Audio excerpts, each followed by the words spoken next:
Ayan na nga, Day. Ayan. Sabi ni Amo, kakain daw kami sa labas. So, nauna sila. Sabi niya, mauna na kami. Sunod ka na lang sa sushi.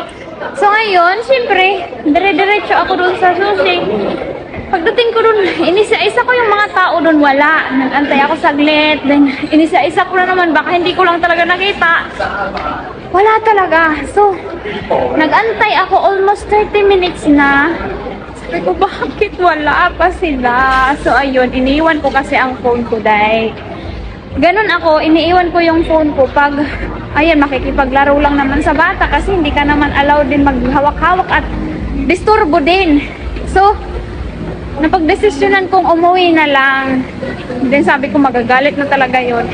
Yun na nga, pagdating doon, tumatawag na siya na hindi pala siya natuloy sa sushi, nasa Pizza Hut nga daw siya. So, ang reaction ng amo ko pagdating, ganyan.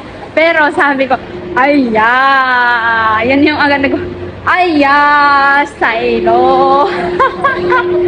Tinawanan. Kumbaga, nakangiti pa rin ba, alam mo na.